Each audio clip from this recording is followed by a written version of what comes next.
இந்த வெஸ்ட் மீடியாக்கள் பார்த்த வேலையெல்லாம் இது வரைக்கும் நமக்கு தெரியாதா? இந்த அல் ஜசீரா மட்டும் இல்லைன்னா அல்லாட உதவியில் நம்மளை சீரழிச்சே போட்டிருப்பாங்க. இவர் சொல்லக்கூடிய இந்த வாசகம் என்பது எச்சரிக்கை அல்லது அச்சுறுத்தல் என்பதை விட அவர் விரக்தியின் உச்சத்தில் இருக்கிறார் என்றுதான் நாம் புரிய வேண்டும் என்று சொல்லி இஸ்ரேலுக்குள்ளே இருக்கக்கூடிய பிரபல அரசியல் விமர்சகராக இருக்கக்கூடிய ஓரி கோல்ட்பெர்க் அவர்களையும் சொல்லி இருக்கிறத நம்ம பார்க்க முடியும். அமெரிக்காவுக்கும் இஸ்ரேலுக்கும் எதிராக உலகம் முழுவதும் தினம்தோறும் ஆர்ப்பாட்டங்கள் நடைபெறுகிறது. அதே போன்று இஸ்ரேலுக்கு உள்ள இஸ்ரேலிய அரசாங்கத்துக்கு எதிராக டெய்லி இந்த ஆர்ப்பாட்டம் நடைபெறுகிறது. இந்த ஆர்ப்பாட்டங்களை பிபிசி காட்டி நீங்க பார்த்திருக்கிறீங்களா? எப்பயாவது ஒரு நாள் காட்டுவாங்க. டெய்லி காட்டுறதை பார்க்குறீங்களா? அல்லது ஒரு பெரிய செய்தியாக காட்டி பார்க்குறீங்கன்னா பார்க்க மாட்டீங்க. இன்றைக்கு ஒரு முக்கியமான செய்தியும் நடைபெற்றிருக்கு. அதற்கு முன்பதாக இஸ்ரேலுடைய தாக்குதல்களை நிறுத்த கோரி பைத்லாகியாவுல பாலஸ்தீனர்கள் போராட்டம் நடத்தினார்கள்.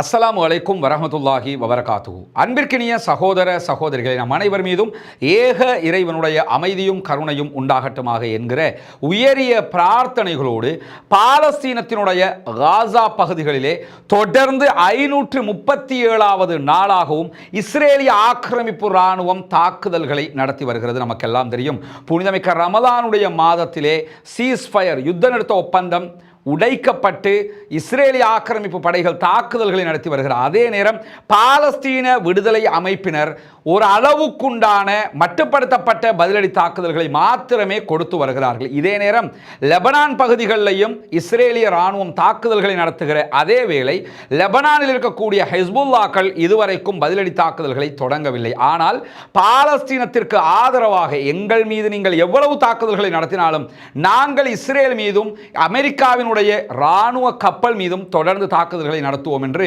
வறுமை கோட்டின் உச்சத்தில் இருக்கக்கூடிய யமன்ல இருக்கக்கூடிய ஹூதிகளுடைய படைப்பிரிவு பதிலடி தாக்குதல்களை நடத்தி வருகிறது. இப்படி மத்திய கிழக்கு எப்பொழுதுமே சூடான ஒரு நிலையில் இருக்கிற ஒரு காட்சியை நம்ம தொடர்ந்து பார்த்து வருகிற போதுதான் இன்றைக்கும் மீண்டும் பாலஸ்தீனத்தின் மீது அப்பாவிகள் மீது இஸ்ரேலிய ஆக்கிரமிப்பு ராணுவம் தாக்குதல்களை நடத்தி வருகிறது. அதே நேரம் இஸ்ரேலிய பிரதமர் பெஞ்சமின் நெத்தன்யாஹுக்கும் அவருடைய அரசாங்கத்துக்கும் எதிராக இன்றைக்கும் தொடர் ஆர்ப்பாட்டங்கள் நடந்து வருகிற காட்சிகளை தான் நீங்க இங்க பாக்குறீங்க. தொடர்ந்து மக்கள் ஆயிரக்கணக்கானவர்கள் ஒவ்வொரு பகுதிகளிலும் வீதியில இறங்கி போராடி கொண்டே இருக்கிறார்கள். ஆனாலும் நெத்தன்யாகுவினுடைய அரசாங்கம் நேற்றைய தினம் கொண்டு வரப்பட்ட பட்ஜெட் 2025 ஜெயிச்சிருக்கிறாங்கிறது நமக்கு தெரியும்.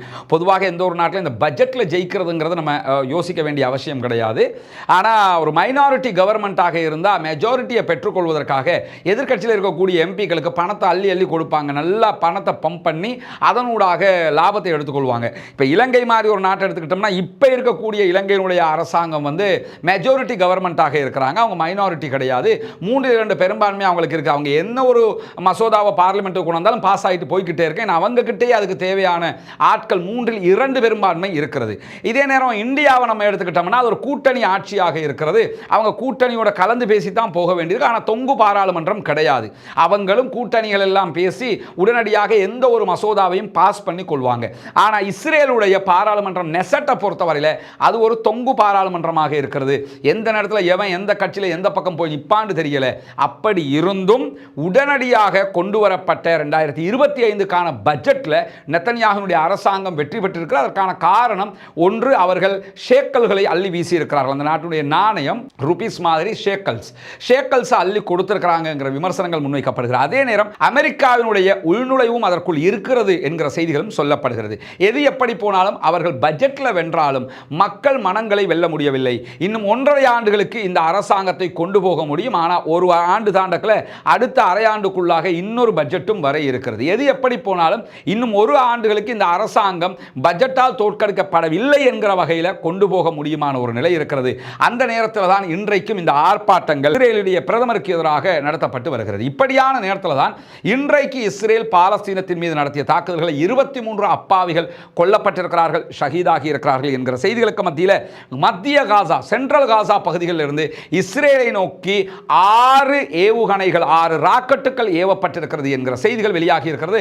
அந்த ராக்கெட்டுகளை ஏவியது நாங்கள் தான் என்று பாலஸ்தீன விடுதலை அமைப்பினுடைய துணை ராணுவ குழு உரிமை கோரியிருக்கிறது. நாங்கள் தான் அதை ஏவி இருக்கிறோம், எங்களுடைய ராக்கெட்டு தான் என்று சொல்லி அவர்கள் உரிமை கோரியிருக்கிறார்கள்.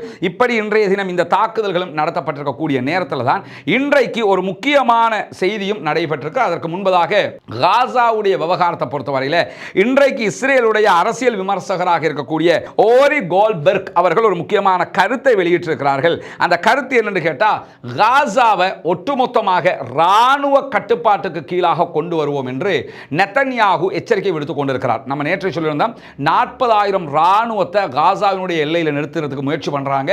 முயற்சி பண்ணி முழு காசாவும் 20 ஆண்டுகளுக்கு முன்பதாக எப்படி இஸ்ரேலுடைய கண்ட்ரோல்ல காசா இருந்ததோ அது மாதிரி நாங்கள் கொண்டு வரப்போறோம் என்று சொல்லி நெத்தன்யாகு சொல்லிக்கிட்டு இருக்கிறாரு.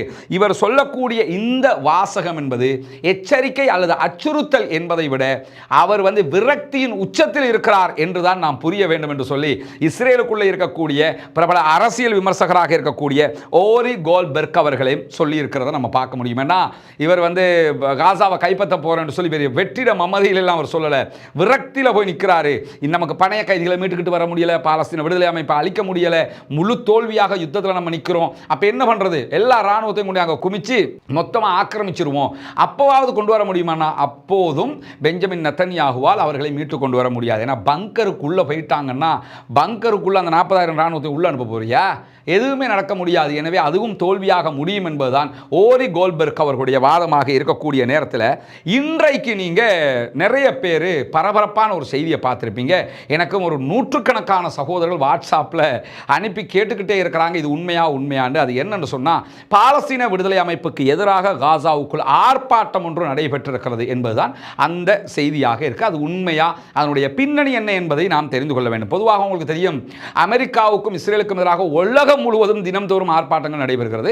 அதே போன்று இஸ்ரேலுக்கு உள்ள இஸ்ரேலிய அரசாங்கத்துக்கு எதிராக டெய்லி இந்த ஆர்ப்பாட்டம் நடைபெறுகிறது. இந்த ஆர்ப்பாட்டங்களை பிபிசி காட்டி நீங்க பார்த்திருக்கிறீங்களா? எப்பயாவது ஒரு நாள் காட்டுவாங்க, டெய்லி காட்டுறதை பார்க்குறீங்களா? அல்லது ஒரு பெரிய செய்தியாக காட்டி பார்க்குறீங்கன்னா பார்க்க மாட்டீங்க.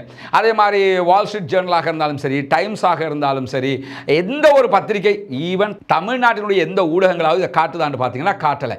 இன்னைக்கு கூட நம்ம நிறைய சகோதரர் அனுப்பியிருந்த வீடியோக்களில் தமிழ்நாட்டுடைய மாலை மலரை நான் பார்த்துருந்தேன். அது மாலை மலம்ங்கிறது நமக்கெல்லாம் தெரியும். அவங்க அந்த செய்தியை வெளியிட்டிருந்தாங்க. பாலஸ்தீன விடுதலை அமைப்புக்கு எதிராக பாரிய ஆர்ப்பாட்டம், மக்கள் திரள் என்று செய்தியை போட்டிருந்தாங்க. அதே மாதிரி ஏஎஃப்பி போட்டிருந்தாங்க, ராய்ட்டர் போட்டிருந்தாங்க. இப்படி நிறைய வெஸ்டர்ன் மீடியாக்கள் எல்லாமே, ஆங்கில ஊடகங்கள் பாலஸ்தீன விடுதலை அமைப்புக்கு எதிராக பாலஸ்தீன மக்கள் களத்தில் இறங்கி இருக்கிறார்கள் என்று செய்தி போட்டிருக்கிறாங்க.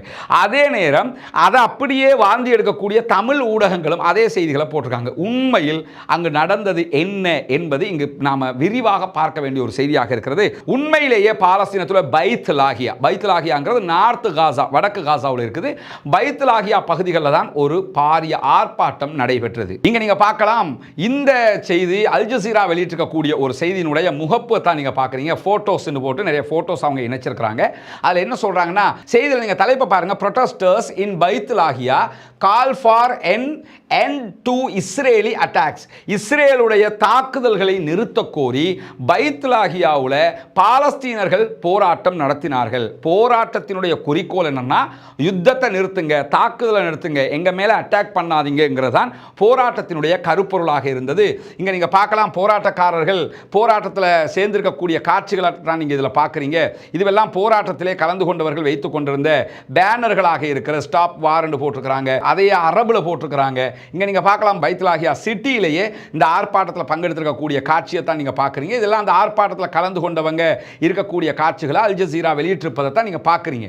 இந்த ஆர்ப்பாட்டத்தில் வைக்கப்பட்டிருக்கக்கூடிய புகைப்படங்கள் நீங்க பார்க்கலாம். எல்லாம் அரபுல நிறைய புகைப்படங்கள் இந்த மாதிரி காட்சிகளோடு அவங்க வச்சிருக்கிறாங்க.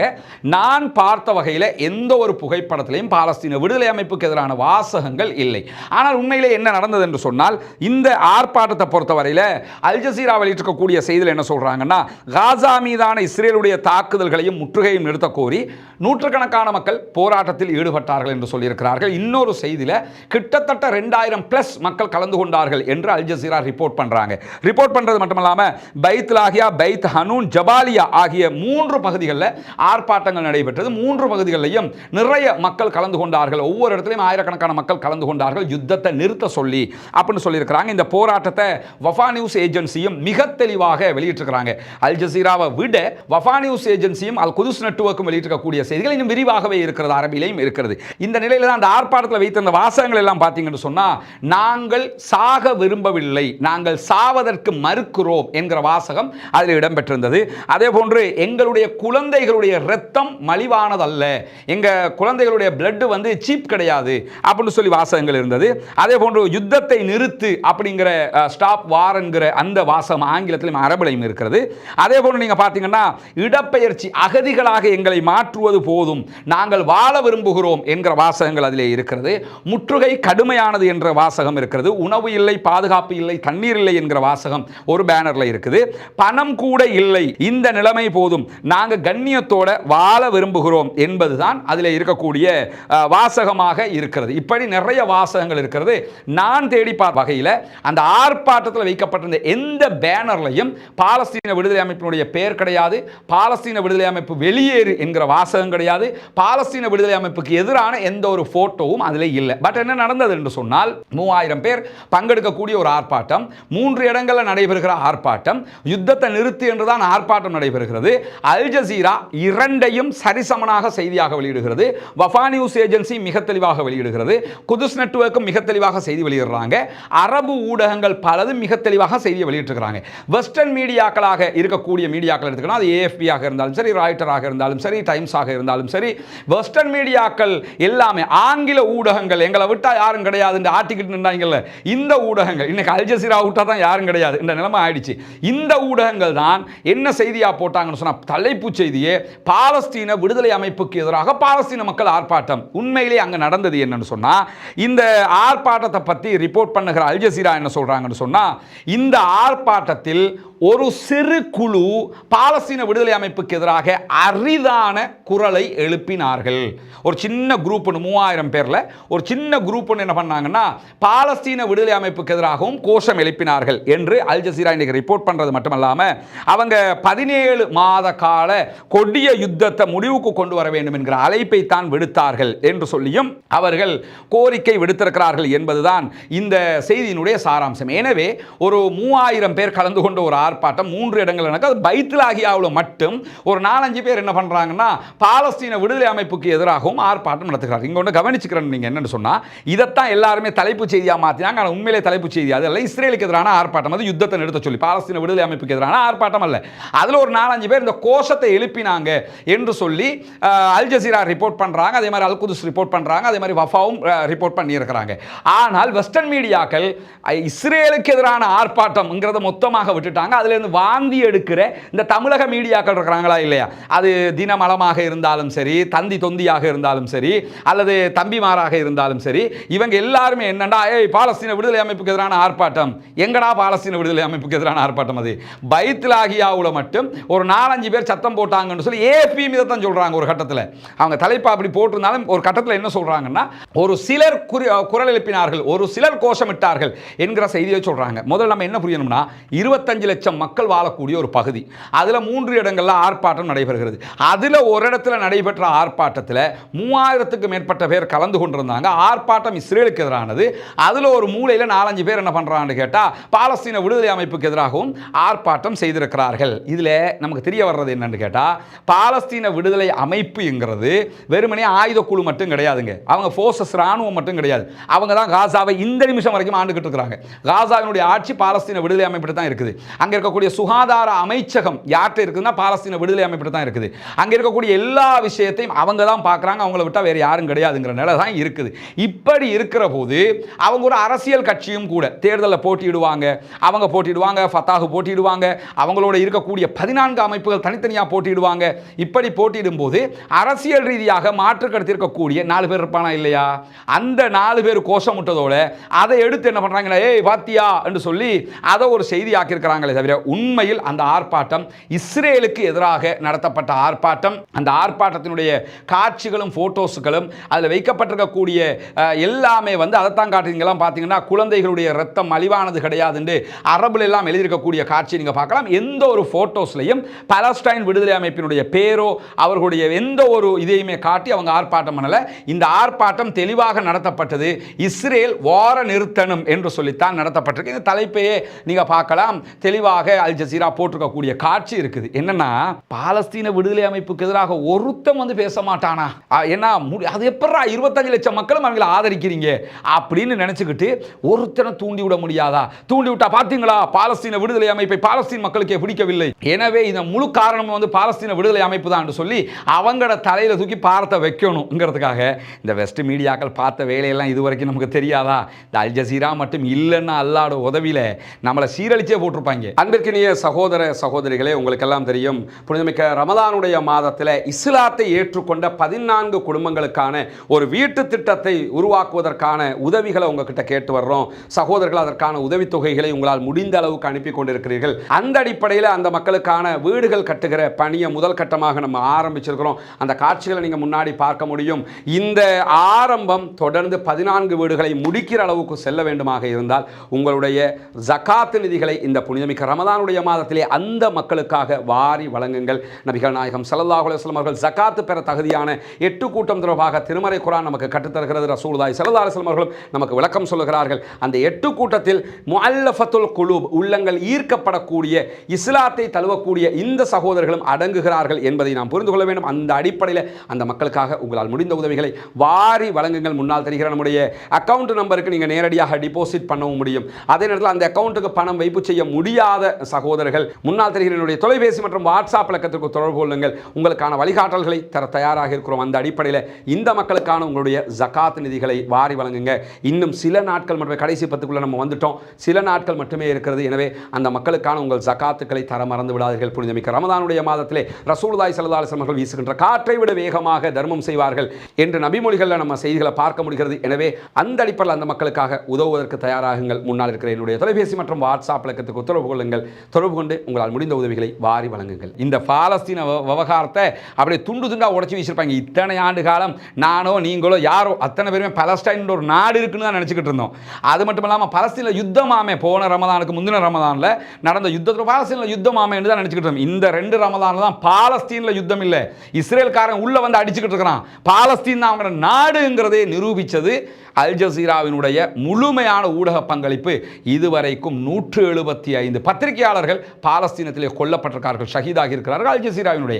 எனவே இதுதான் ஃபேக்ட் நியூஸை தவிர அங்கே பாலஸ்தீன விடுதலை அமைப்புக்கு எதிராக அந்த ஆர்ப்பாட்டம் நடைபெறவில்லை என்பதை புரிந்து கொள்ளுங்கள். அது மட்டும் இல்லாமல் இன்னைக்கு காசாவில் ஆட்சி அதிகாரத்தை கைவிட வேண்டும் என்று உடனே பெரிய அண்ணன் குரூப் கிளம்பி இருக்கிறாங்க. ஃபத்தாக இருக்கிறாங்களா, யாசர் அரஃபாத் உருவாக்கி இன்றைக்கு மஹமூத் அப்பாஸ் என்று சொல்லி ஒருத்தர் இருக்கிறாரா இல்லையா, முழுக்க முழுக்க இஸ்ரேலுடைய அடிவரடியாக இருக்கக்கூடிய ஒரு ஆள்.